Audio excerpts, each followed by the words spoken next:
Grace and peace to you from God our Father and the Lord Jesus Christ. I wanted to come on today to talk to you about the next piece of furniture. We've been talking about this concept of redemption and seeing it through the lens of the tabernacle in the wilderness. Last time we talked about the brazen altar of sacrifice. This huge piece of furniture, and as soon as you see it, is straight through the gate. And this brazen altar of sacrifice was in the first step going on the inside for the remission and redemption of us and remission of our sin, where an innocent animal had to die on behalf of a sinful and guilty man. And we are priests. Jesus has made us kings and priests unto our God. So as priests, we're offering up daily the sacrifices of praise, and we offer up our bodies and our wills to God.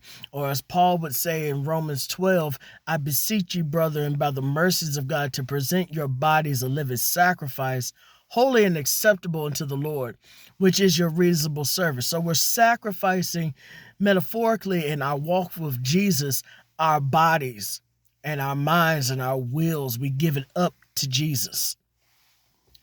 But after you do all this sacrificing, whether in the tabernacle or in your daily walk with Christ, after you have all this blood and sweat and refuse on you, there is a need to be clean again. Which takes us to the next piece of furniture in the tabernacle, the brazen laver.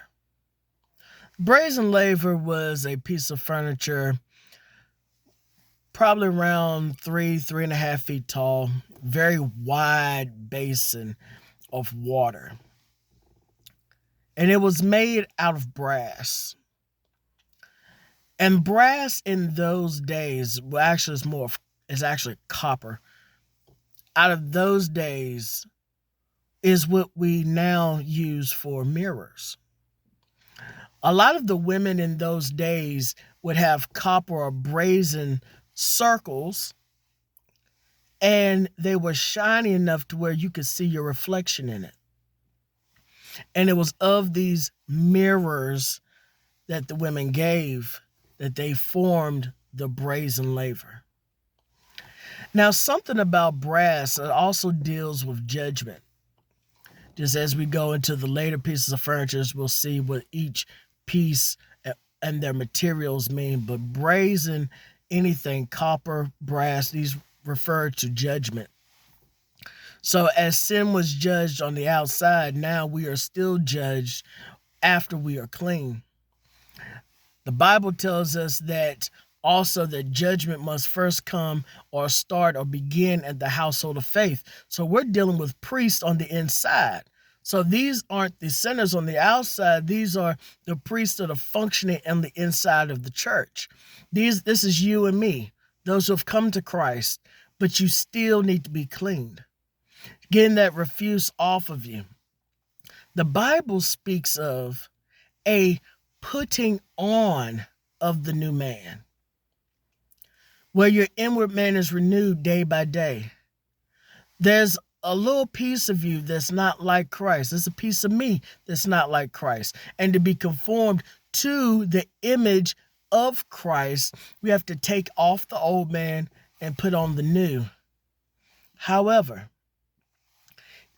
if I get through working at a steel mill or a paper mill,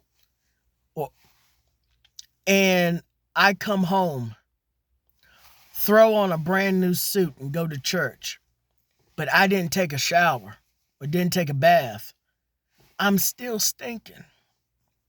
I have to be bathed. Now, how is our inward man bathed? The Bible teaches us that we are washed with the washing of the word. It's the word that cleanses us. So the word bathes us, but the word is also a mirror to the soul. The Bible is the standard, is the substratum of what we believe in and how we judge ourselves in comparison to what we used to be. Are we meeting the standard of Christ? Are we loving our fellow man? Are we being at peace with them? Do we love God above all else? Do we love our neighbor as ourselves? Are we giving in the right spirit? And we are checked accordingly by the word.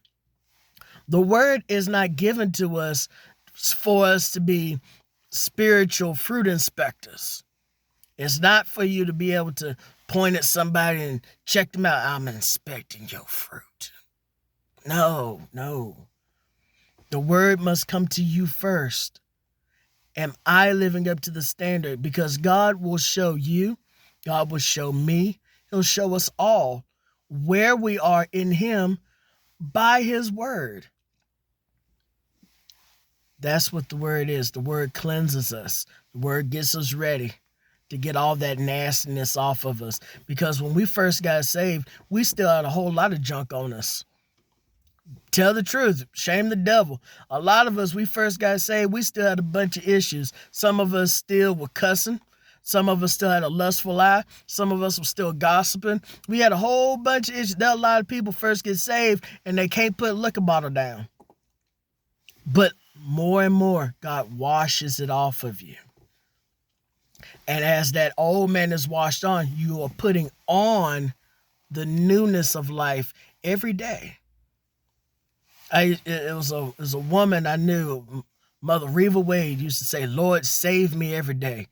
What does she mean? It's not that she literally got saved every day, because she didn't lose her salvation overnight.